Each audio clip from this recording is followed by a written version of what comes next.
Welcome to the studio at That Nerd Show. I'm Marcus Blake, and we're here doing a virtual film festival interview with Alexander Jeffery, the director of Molto Bella.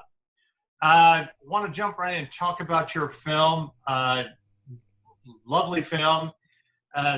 So, we're always huge fans when we're talking about landscapes as characters. So, Cecilia and the talent you picked, what was the inspiration behind that? Of all the places that I guess you could have filmed, why there? That's a really, really good question. And so when I wrote this initial version of this script 7 years ago, it was always set in Tuscany. Because in my mind, Tuscany was kind of the idyllic, beautiful, romantic landscape. And when I was telling my good friend and production designer and co-producer, Richard Wharton, about the film, he said, I love the idea, but you really need to consider setting this film in Taormina. It's the most romantic place I've been in the world. And I started Googling and researching Taormina and realized that Mount Etna was nearby, and that Mount Etna became a character to me in my mind. And that was really the selling point of, it's got to be Taormina. It can't be Tuscany. And a bit of a nerdy fact about Mount Etna is they actually shot plates for Star Wars Episode 3 of that volcano for the film. And so my Star Wars nerd was going like, yeah, Mount Etna. Yeah, when I looked up the location too, because I didn't know anything about it, I actually saw that little tidbit. I was like, oh, okay, well now that makes sense in Episode 3. Yeah. Yeah, it's always fascinating how you kind of pull landscapes in and stuff as separate characters. But in Cecilia, it's passionate and tragic in its own right, very operatic.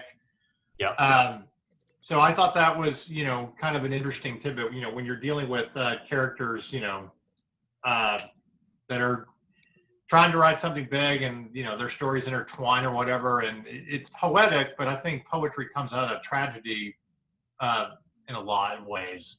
At least that's kind of what I got it. Is that something you were going for, or just kind of happened as you were writing?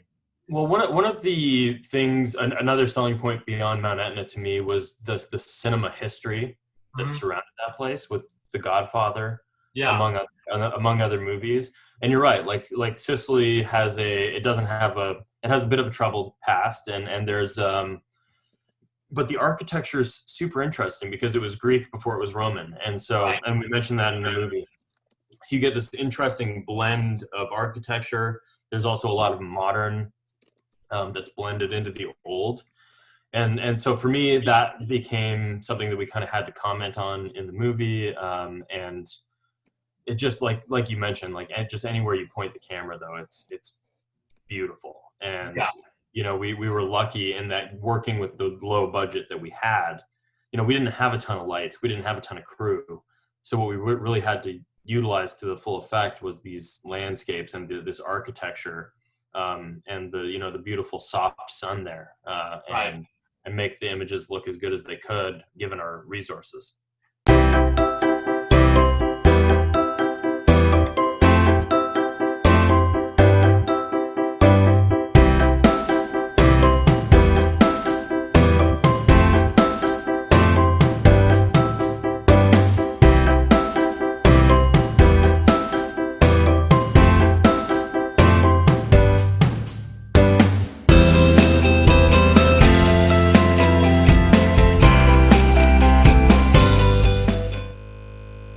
Well, with all the CGI in the world and, building sets, I mean, you're never going to be able to capture anything as pure as a natural landscape and natural lighting, especially that kind of, that part of the world. So I found it interesting that you're talking about a folk singer, because there's different genres of music that you can kind of tap into. And I thought that was, I don't think irony is really the right word, but I thought it was kind of symbolic in its own way that you picked very heartfelt kind of music that's true and poetic, and the singer in that location. Are you a huge folk fan to begin with, or was that just something that you stumbled upon, or did you think of other genres of music that you could use for your story?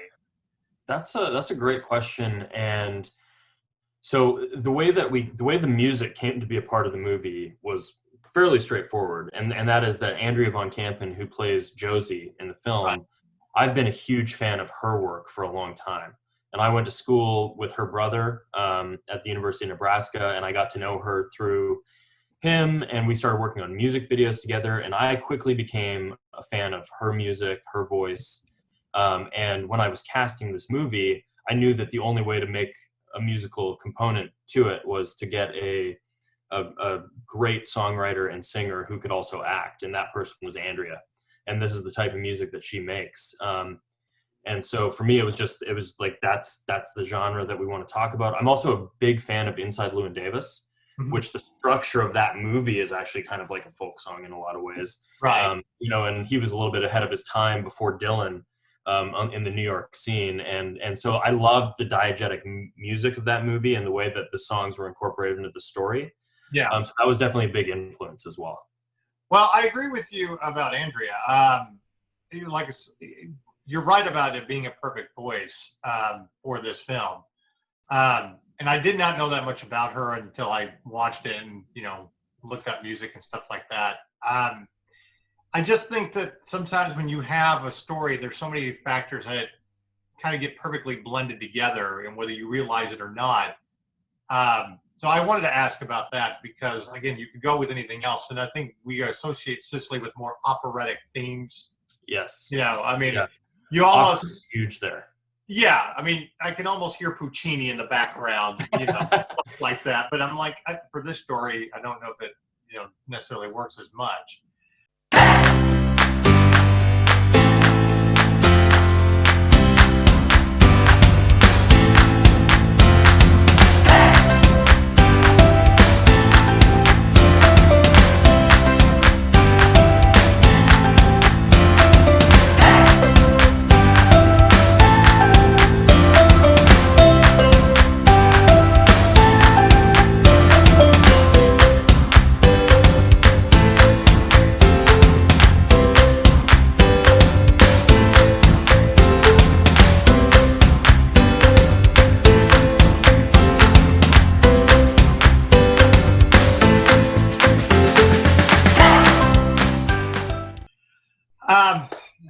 What do you consider the biggest challenge of shooting this film? Oh man, there were so many. A big one was just the fact that, we were a small group of friends that went to a place that we weren't that familiar with to make a feature-length film. It would have been one thing to do a music video, it would have been one thing to do a short, but it was 18 days straight of just trying to get this thing done. And there was nobody directly on our team that spoke Italian. Now, we did have a connection with somebody in the town of Taormina, Michele. He runs a bed and breakfast there, and the production designer Richard and I had gone over a month prior to scout and make sure we could do everything we needed to do there. And Michele was the determining factor in getting us in touch with all of these people in the community that he was so familiar with. But apart from that, the biggest challenge was that we had a permit to be there and to be filming, but we did not have a permit to shut anything down. We could not interfere with tourism. So Right. We were having to, in some of the bigger crowd scenes, having to work around the fact that we couldn't control whether or not people were going to look into the lens. And so we had to be really, really try to be subtle. Like I remember there would be times where we would have the camera set up, by a wall, like facing the fountain, and the two actors, Paul and Andrea, are sitting up on the fountain, and I wouldn't even call action. I would look up at cloud. I would give them like one of these, and then I would look up at clouds, pretending that we were waiting for light, and we were actually filming the scene. We just tried not to draw attention to ourselves in some of those scenarios. Right. And kind of like a nature film where just leave the camera running. Eventually we'll get the shot. Exactly. Yeah. You're like one of those National Geographic documentaries or whatever, where you're just like sitting there for, yeah. Well, again, perfect place to film this. I was thinking about the story. I was like, is there really anything else, any other place where you really could have captured the magic? And I don't know if there really is. Again, perfect. But Thank you. We're gonna ask you one more question before we turn you over to your other interview. Our nerdy question. Love it. If you could have a weapon of choice or a superpower from within the nerd universe to fight the forces of evil, what would you choose? And you are allowed to have two answers because people do like to combine weapons. Gosh, for me, like, I have to go Star Wars on this one. You don't let Baby Yoda influence you or anything. No, I mean, here's the thing. It's like Star Wars is the reason I got into movies. When I was, I think, 8 or 9 years old, my godbrother in Canada they re-released the original trilogy in theaters, right. I guess the special editions, and he took me to see that. And I was a kid, and I know there's flaws with the special editions, of course, but it was my first experience seeing Star Wars and all the people dressed up in line and all that, and that like shaped me, So for me, I think I would have to say the ability to use the Force on the light side and have a real universe lightsaber. I would probably go green. I was always a big fan of Luke Skywalker's green one in Return of the Jedi. See, I think for me, the Force, if I could have that ability, or just if I got pulled over, you don't need to give me a ticket today. Yeah, exactly. Yeah, these are not the words you're looking for. Yeah. Right, just let me go on. So, yeah, the Force would be so cool. Nice. Star Wars or anything from Star Wars is always a great answer. I can't tell from your background, so it's I love it. Yeah, it's kind of like a subliminal message back there. And right. We're huge fans of The Mandalorian, so every Friday everybody's like, "Don't talk to me. We're all watching it right now." So, absolutely. Well, again, lovely film. Good luck with it. I'm anxious to see what happens with it. Good luck with other festivals, and thanks for interviewing with us. Hey, thank you so much. This was a lot of fun. All right. I'm going to turn you back over to them.